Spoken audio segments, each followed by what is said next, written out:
Welcome back to DC's EKG with Eric Euland and myself, Joe Grogan. DC EKG is part of the Big Wig Media Podcast Network and is distributed by our partner Evergreen. We're continuing our discussion with Tevi Troy. Tevi, you have a lot of great stories in all your books. I think Fight House particularly stands out with a number of great anecdotes, especially anybody who's spent a fair amount of time in DC. It's always a pleasure to read your books. I'm from upstate New York. It was Ed Koch was a part of my youth and getting interested in politics. I think that's true for you as well. And you have a great anecdote about an interaction with Mayor Koch and Joe Biden. I thought maybe we'd start this final segment with you giving a little bit of context and telling that story. Well, I don't know about Koch meeting Biden, but I know I have some thoughts on what Koch might have said to Biden, because, I mean, he did have this experience when he first becomes mayor in 1977, fighting through a very crowded Democratic primary where there are 6 people running, and they all get between 10 and 20% of the vote. It's very hard fought. Mario Cuomo is one of the people running against Koch, and he and his staff put out this awful gay slur against Koch that Koch was mad about for decades afterwards. But then Koch wins that race very narrowly. He beats Cuomo in the primary by a couple points, that he beats Cuomo in the runoff, and then Cuomo runs against him again as a liberal on the ticket, whereas Koch is the Democrat, and the Republican doesn't matter much in New York those days or today. And so Koch becomes mayor of New York, and Jimmy Carter, another, shall we say, weak Democratic president, is running the show. We shall say. And Koch torments him, especially for his views on Israel and just the way he's running things and the way he handles the New York City blackouts. And Koch is so critical of Carter that at one point Carter grabs him and says, "You have done more damage to me than any man in America." So Koch, there was no love lost between Koch and Carter. And Koch actually endorsed Carter in 1980, but in a very backhanded way. And he said, "There's a special place for hell in him if he does not adhere to the promises he made to me about being better towards Israel in his second term." And given what we know about Carter and Israel, it's probably best for Carter's eternal soul that he did not win re-election, because we know he would not have adhered to that promise. And as for Reagan, Koch did not endorse him, but he welcomed Reagan to New York and was very warm towards him. And he said later, "I never voted for him, but I loved him." Was Koch one of the reasons why you got interested in politics? He was a very colorful character who was dominating the headlines all the time. Yeah, and not only dominating the headlines, but dominating all media. In the days before cable, really, and days certainly before the internet and Twitter and TikTok and everything we have today, Koch was ubiquitous in New York, and as you say, upstate as well. He was in a Broadway show. He made cameo appearances on TV shows. He was dominating the headlines, to be sure.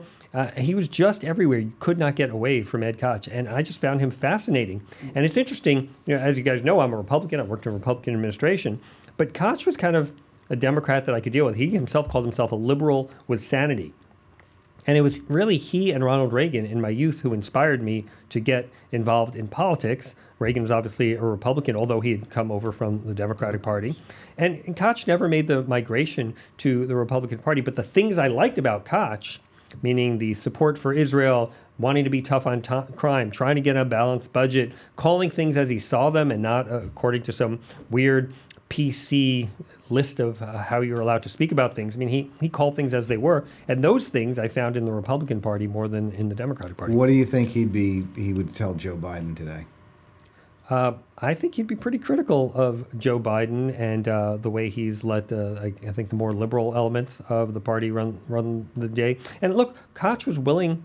Koch gave zingers. He called people out, but he also knew that he had to work with people ultimately. I mean, he disliked Cuomo, but when Cuomo became governor after the 1982 election, he worked with him because he had to do it for getting stuff done in New York. He worked with Reagan, even though they were from different parties.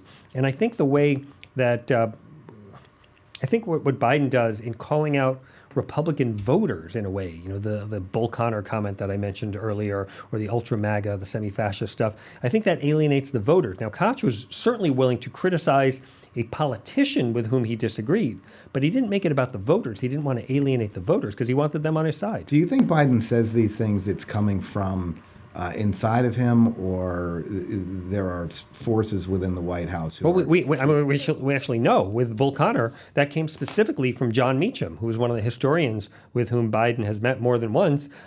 John Meacham initially told him that he should try and be FDR and LBJ with a very narrow legislative majority, which I think was a tactical error. And then he used that language, meaning Meacham used that language of Bull Connor. He thought it was so brilliant that he gave it to the Biden White House, and then they used it. And I think it backfired in a terrible way. Completely counterproductive, totally. Now, you're fascinated by Reagan, intrigued by Koch, decide that politics or something associated with politics is what really interests you. How do you come here to D.C.? Where'd you start? What'd you do when you got here? Yeah, it's a great story. Well, at least I think it's a good story because it's my story. But Sure. I moved to Washington immediately after college, and I got a job at the American Enterprise Institute. Now, the people at the American Enterprise, I mean, they were real giants there in those days. There was Judge Bork, who had famously lost that confirmation hearing in the Senate and should have been on the Supreme Court. There was Gene Kirkpatrick, who was the U.S. ambassador to the UN and had written a brilliant article in commentary called Dictatorships and Double Standards that Ronald Reagan read, and that's what led to her getting the job. There was Ben Wattenberg, for whom I worked, who wrote a best-selling book about demography, of all things, in the 1960s. That brought him to the attention of the Lyndon Johnson White House, and Wattenberg went to work for Johnson. And lest you think he was some crazy liberal, he was one of the people who was agitating to be in favor of Israel in the 1967 Six-Day War, while other forces within the Johnson administration were pushing against it. And Johnson kind of recognized that Wattenberg was on the more pro-Israel side of things. So Wattenberg, like Koch, was a liberal with sanity. He saw himself as a Democrat, but a Democrat from a bygone era. And he was trying to bring the Democratic Party back to what it once was, which was a liberal anti-communist party. When I say liberal, I mean classically liberal, believing in free speech and constitutional freedoms and things like that, and not in necessarily dividing everything by race or suppressing the speech of people you disagree with or political correctness. And both Koch and Wattenberg were adamantly against political correctness. So I go and I work for Wattenberg for a number of years, and I look around at these great, brilliant people at the American Enterprise Institute, and frankly, I wanted to be like them. I wanted to emulate them. And I said, what do they have that I, as a 22-year-old, don't have? What do I have to acquire in life to get to be like them? And I saw that they, for the most part, had advanced degrees, some kind of government service, and some kind of well-received book or article. I mentioned Ben's book. I mentioned Gene Kirkpatrick's article. And so I went to try and do those things. I got a PhD from the University of Texas at Austin. I worked in politics for 13 years, which is where I met both of you in the House, in the Senate, and a number of jobs in the Bush administration, you guys kindly said earlier. And I wrote my first book, Intellectuals in the American Presidency, right before I joined the White House staff in 2002. But then I also, as you guys know, since I left White House employee, since I left government employee in 2009, I've written over 400 articles and I've written 3 more books. And I just like to be part of the arena. I think I have a lot to say from my time in government. I learned a lot, but I also am a trained historian. So I bring those two things together, my government experience plus my knowledge of U.S. history and specifically presidential history, to try and inform readers about what's going on and how to view things that are happening in the American Capitol. What did you do your PhD? What did you do your thesis on it? It was on Intellectuals in the American Presidency, which became my first book. Got and it. I specifically wrote a dissertation that I thought could be published, and fortunately it was. What was your favorite book to write out of all these books? I most enjoyed writing my second book, which was What Jefferson Read, Ike Watched, and Obama Tweeted. It's a history of presidents and popular culture. I think I liked it so much, A, because the topic was fun, what presidents read, what movies they watched, what theater they attended, but also because it showed me that I could do this book writing thing, and it got me back on the path of book writing. After that hiatus between working on the book before I entered government, and then I took that time off until I left government. But then also, I think Fight House, in many ways, is my best book because it's like any muscle, any skill. It's fun. You get better at it the more you do it. And I think I'd gotten better at book writing after that hiatus. So I wrote 2 books, and then the third one, I really felt like I was hitting my mark. Well, I thought it's a fun book with fun anecdotes. So having worked in the White House, obviously, maybe it resonates more with me. But I thought it was fun. Anybody who's even remotely interested in politics would get, and history, frankly, should get a kick out of reading it. So I personally can vouch for how much fun it is to read, and I think it shows in that you had fun writing it. To be honest with you. So parties, Democrat, Republican, their powers have waxed and waned over the decades. Far left, right, far right, conservative, liberal, their powers have waxed and waned as well. Kind of talk to us for a minute or two a little bit about where you see the intellectual vigor and strength amongst conservatives in this day and age where we're going here in the early part of the 21st century. Yeah, it's a really good question because I think things are in flux right now. There was a time when Republicans, conservatives could look to kind of the grand pillars of the intellectual world on the right, National Review, Commentary, the American Enterprise Institute, the Wall Street Journal editorial page. And if you cited one of those four things, A, they were likely in agreement, not 100%, but likely in agreement, and B, they were likely agreed upon across the Republican Party. I would say that's no longer the case. And we're in a time right now where we're trying to figure out what is going to motivate a conservative inclined person to get to the polls. And is it the message that the Republican Party has today? So I think I think the bars to entry for being a pundit or writing in the public sphere are lowered by the Substack and by Twitter and the proliferation of additional networks and additional online magazines.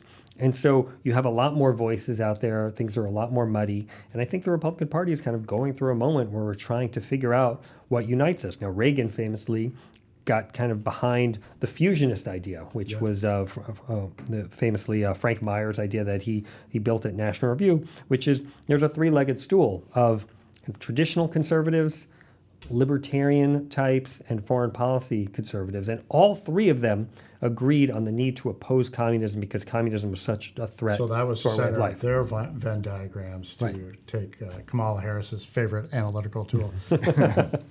Yeah, she learned about it in third grade, and she's sticking with it. So, but it's not clear today what unites the Republican Party, other than I would say there's a general opposition to, shall we say, wokeism or intersectionality or some of the excessive elements from the left. But there's a growing apprehension about big tech, and in some cases, big business, a re-examination about the role and strength of government power and how it should be applied domestically. I think you're right on wokeism. There's a clear effort to see whether or not the conservative movement and Republican Party be more pro-worker, more middle and lower class in their focus for their public policy ideas. And you see a lot of different policy experiments on state and local levels in particular along these lines. Do you think that this muddiness will successfully clear up here, courtesy of macro politics or the effort of leaders like yourself and others to come up with who we are as conservatives, what we stand for? Or is it a leader believe? that steps forward and kind of unites? How do you see this playing out? Like how to clear up this muddiness, Eric's point. How's so it's it done? really interesting what Eric said in terms of all those issues about where we stand towards big tech, big corporations, whether it's a worker party or a manager party. Those are areas right now, I would say, of exploration, not unification. Republicans don't agree on those issues right now. They're sorting out their positions. But I think, Joe, you have a really good insight, which is what I have seen in my career is that when you have a leader, somebody who can go out and take the reins of the Republican Party through the primary process, which is really an intellectual examination in some ways. It's also a populist examination or maybe a popular examination of what ideas work on the campaign trail. That person, whoever they may be, then has the reins of the Republican Party. And a lot of voters are voting for the jersey, if you will, right? They're voting for the Republican Party because they happen to be Republicans. And I know that the Trump Republican Party was obviously much more skeptical of trade and immigration, but it's not that long ago that the George W. Bush administration was much more pro-immigration, much more pro-trade. Bush would talk about how he's against nativism, isolationism, and protectionism. So it was a different Republican Party, but it still had a very large percentage of unity behind Bush in its day, and then later in Trump in its day. So I think whoever takes the reins in 2024 will take many steps towards bringing this unity, because people are going to say, okay, this is what the standard bearer has to say, and we fall in line behind him because we agree with what they have to say and we voted for them. Do you see that corresponding confusion and muddiness on the Democratic side inside the liberal movement now here in the 21st Oh, absolutely. Now, I think that it's very interesting. People bemoan the state of the Republican Party to me all the time, and I understand the reasons why, and I don't disagree with them. But I think the Republican Party has a future that is brighter after Trump than the Democrats have after Biden. I think after Trump, things have a chance of improving greatly on the Republican side. And I think after Biden, I think things can descend into a lot more backbiting and infighting and perhaps even madness because they don't agree on where they want to go. And as part of that, after Trump, whenever he ultimately departs the scene as a second-term president or whatever, is part of that because during this period of confusion, nevertheless, him planting a flag around a significant set of policies and driving them forward ultimately results in some clarity in the middle of all this confusion, of all this muddiness that can endure, that would be lasting going forward. The problem with Trump is there's kind of a separation between his personality and his policies. There's some people who like his personality and his policies. There's some people who like neither his personality or his policies. And there's some people who like his policies but not his personality. Whereas presumably the next Republican standard bearer would not be as alienating on the personality front to so many Republican voters. They can get behind him and say, hey, that's the person, or him or her, and say that's the person we're for, and we like the policies as well. So I think Trump brings this kind of unique characteristic. Obviously, he has attracted new voters to the Republican cause, but he also drives away some. And I would hope that the next standard bearer would have that ability to unify people behind the policy set of issues that he or she advocates. Well, with that might be a good place to stop because it's another excuse to invite you back, Tevi, in the future to continue the conversation. It's always fun to talk with you. Eric, thank you. I appreciate this conversation. I thought it was great. And Tevi, we look forward to having you back. You guys are doing great work. I could do this all day. I love it. And keep it up. Thanks so much, Tevi. Really appreciate it. I'm Eric Uland for DC EKG, distributed by our friends at Bigwig Media Podcast Network and our partners at Evergreen. Thanks so much. We'll see you soon.